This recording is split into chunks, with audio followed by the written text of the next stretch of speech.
Let's do this.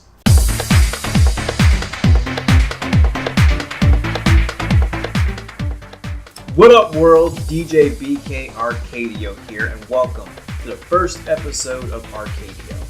Arcadio is where I take our favorite video game soundtracks and I give them the attention and love that they deserve. Because, well, without video game soundtrack, how are we going to have all those memories, all those moments? And don't be the guy that won't admit that he's done a victory pose after every battle. Now, our first episode starts with a hidden gem in video game history and probably one of the most monumental soundtracks of all time. The soundtrack itself spawned 2 arranged albums and was done by a composer among the ranks of Nobuo Uematsu and Yoko Shimomura. Ladies and gentlemen, I'd like to introduce you to Yasunori Matsuda. Chances are you know about Square-Enix, and you also probably know that Square-Enix pretty much has like the stronghold grip on RPGs, or at least JRPGs if you really want to get specific. But did you know that Square-Enix used to be 2 different companies? Squaresoft, also known as Square, and Enix. Now, Squaresoft, Enix, and Square-Enix are pretty much the guys that brought us games such as Final Fantasy, Kingdom Hearts, Valkyrie Profile, and Einhander. Yes, Square, bring back Einhander. It was good. It's still good. And you can't find it anywhere. Just bring the game back. Just bring it back. That's all I ask. Just put the game on the digital market. Just do it. Just do it. Everybody wants it. Right? Right? However, let me take you back to 1997, the year when one of the most monumental RPGs of all time had finally graced the American shores, Final Fantasy VII. I don't have to tell you how Final Fantasy VII set the bar for RPGs for years to come. Reviews were so off the charts, and the RPG itself just set so many things in motion. However, did you know that the story of the moody yet dreamy Cloud Strife and the former member of NSYNC Sephiroth, their story was not the first concept for Final Fantasy VII? There was another concept for Final Fantasy VII's story. In addition to the remake of Final Fantasy VI, and of course Final Fantasy VII's original story, there was one other concept that was considered, yet it was labeled too dark and too complicated for a fantasy. But the game was given a green light, and it was hidden under the label Project Noah. After some time in development, the game finally became Xenogears. Many people thought that after Final Fantasy VII, Squaresoft was going to have a hard time following up that RPG. I mean, come on. It was 4 discs. It was an epic. The adventures of Cloud, Barret, Tifa, and the rest of the Final Fantasy VII band sold over 7 million copies from day one. Yet, would you believe that Square did it again in 1998 when it came out with the Japanese and the European and the American release of Xenogears. IGN had labeled Xenogears one of the best RPGs of all time. This is an RPG that went almost under the radar and is also acclaimed highly with Final Fantasy VII and Chrono Trigger as one of Squaresoft's or Square Enix's best RPGs ever. Many people loved Xenogears for its complex story, its amazing battle system, and its unforgettable soundtrack. Working alongside Masato Kato, Xenogears' writer, Yasunori Matsuda created a score that contains 41 instrumental tracks, in addition to a choral track and 2 songs. The choral track, The Beginning of the End, was performed by a 41-voice choir named the Great Voices of Bulgaria. And Joanne Hogue, whose name I hope I pronounced correctly, of the Celtic band Iona, which name I also hope I pronounced correctly, sang the song Stars of Tears and 2 small pieces. According to Matsuda, the music of Xenogears could be labeled as traditional music, also known as folk music, with heavy Irish, Celtic, ritualistic, and even Arabic influences. Matsuda wanted to open the minds of anyone who listened to Xenogears' music, because in Japan they were used to one particular style of gaming music. In reference to the different music styles that Matsuda used, I just wanted to emphasize on each music style and the types of instruments that they used just to begin with. So for instance, folk music or traditional music usually uses flutes, trumpets, strings that are plucked, hammered, or used in the form of a bow. Irish and Celtic music share some similarities, even though their styles play a little bit different, but you will usually hear instruments such as the fiddle, tin whistles, keyless flutes, harps, accordions, mandolins, guitars, and the harmonica in some instances. Now, another interesting thing that I discovered while doing my research of the styles of music is that there are a couple of songs in the soundtrack that sound like they use bagpipes. Most people think that bagpipes are a Scotland or Irish or Celtic staple. While it may be true that Matsuda did use bagpipes, I also wanted to shine a spotlight on the uilleann pipes, and I hope I pronounced that right.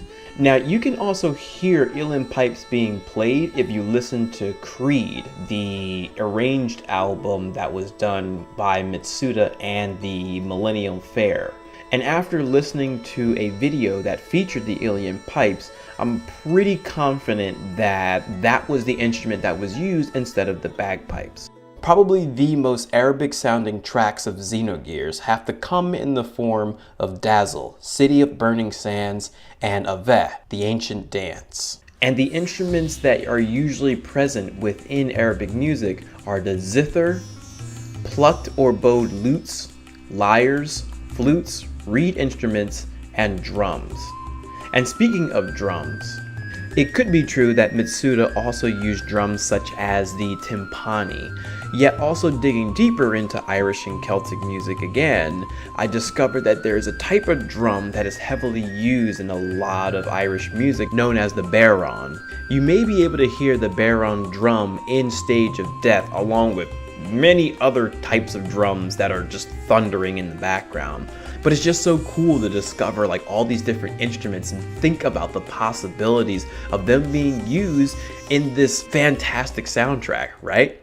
Matsuda was reported to have overexhausted himself during the creation of Xenogears' soundtrack. And while a great number of tracks were inspired by those dreams that he had during his overexhaustion, Matsuda had to be taken to the hospital during one of his episodes. And his hard work really paid off. Over the course of 10 to 20 years, Xenogears is still celebrated as a great game, and its music has inspired so many different tribute albums. And it shows.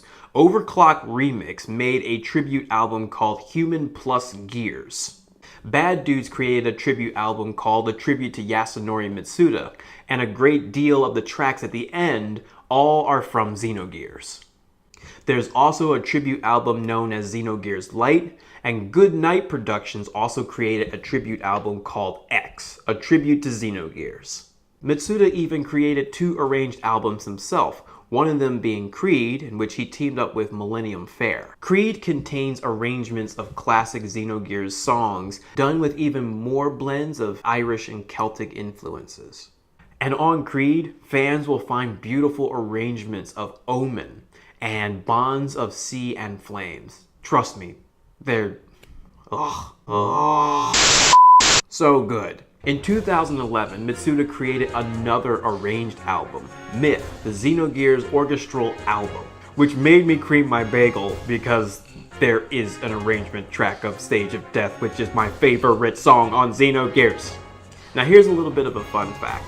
Matsuda knew about the premiere of Titanic, and when he heard Celine Dion's My Heart Will Go On and the heavy Irish influences that were on the Titanic soundtrack, he immediately went back to the studio and devoted himself to completing Xenogears' music before Titanic came out. Homeboy was not playing. The music of Xenogears has memorable hymns and melodies, unforgettable themes, parading drums, seductive strings, tunes that take your breath away, and get you pumped for adventure. One thing that really irks me is that there's an article out there that says that Xenogears' music is the weakest part of the game, to which I solely disagree. There's a reason why this soundtrack was so iconic for me when I was growing up.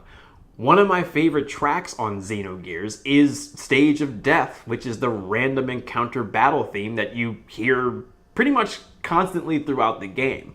But there's something about it that just makes it so, like you want to get ready for battle. The way that the screen transitions into the battlefield, the way that the characters pose and get ready for the fight, and just Stage of Death pumping in the background makes you feel like you need to be a strategist to keep Faye and Saiton, Bart, Ellie, Rico, Esmeralda, all the characters of Xenogears alive. Let's not forget Billy.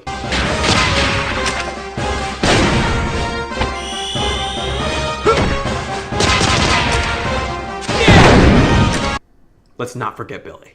And Choo Choo and Marie, can't forget about those two. They did have a really cool part in the game. Another thing that I really love about Xenogears' soundtrack is the fact that it has these themes that just keep on popping up over and over again, yet in different ways. And one of the main characters in the game, Bartholomew Fatima, or Bart for short, has a theme called Bonds of Sea and Flames.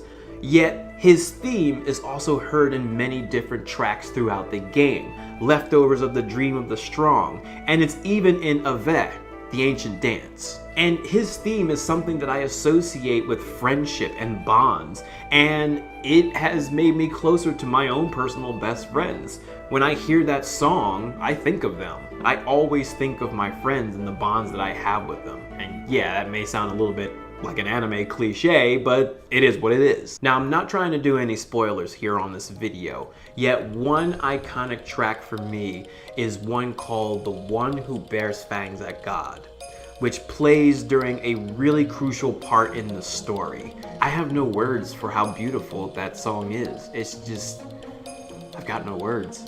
There's something so ancient about The One Who Bears Fangs at God that I can't even describe. Hearing the chimes, the digitized chorus, and maybe it's just the moment when that song plays in the game that just means so much to me, but it's a very powerful track.